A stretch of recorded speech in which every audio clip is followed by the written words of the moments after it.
water pressure. We're 3 copy.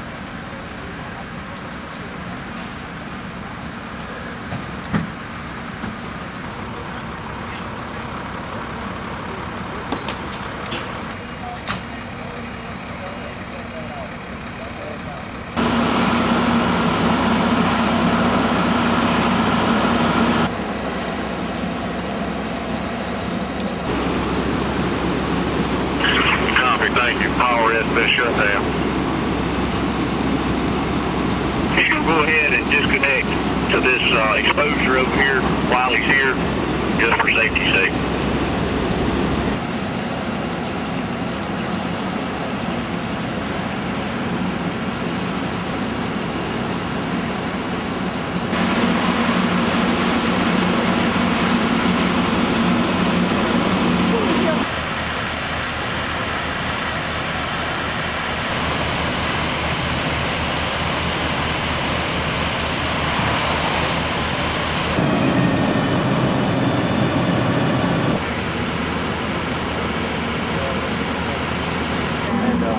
Command, go reserve 8. Prepare for swap out with these ships.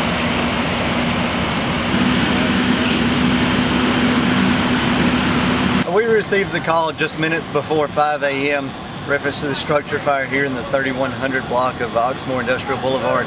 Our first units arrived on scene to find very heavy fire involvement, fire through the roof of the structure, and made a determination that we needed to go to a defensive attack, which means no personnel inside due to the amount of fire involvement. With a metal building, the roof becomes unstable very quickly, so the potential for collapse was great.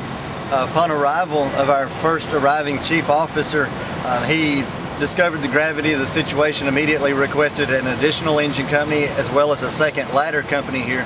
So we were able to get on top of the fire very quickly, although we were not able to get inside.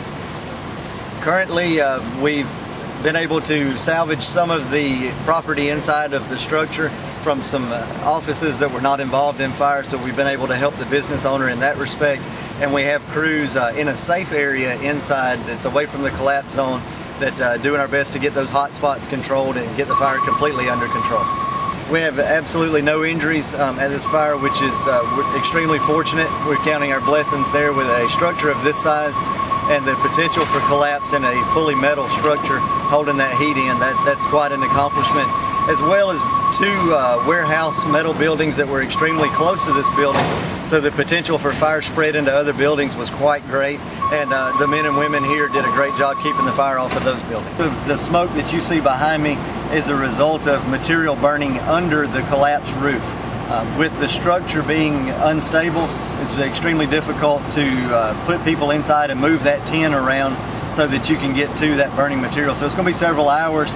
We're currently repositioning a couple of units to get a better vantage point that we can get that under control and have that extinguished so we can get investigators in. This affects a lot of people. About 40 employees this morning report to work without a job until they get back in business, as well as the tax base. They're out of business for a while. The fire department's doing everything we can do, and the city will do everything they can do to help them get back on their feet. We currently have 2 crews on the front of the structure that their primary mission is protecting and getting what is salvageable out of the building. Desks, computers, filing cabinets, things of that nature that is extremely critical to the business community to get that out and protect that from water, heat, and smoke damage, as well as fire, so that they can set up shop and get going again as soon as possible.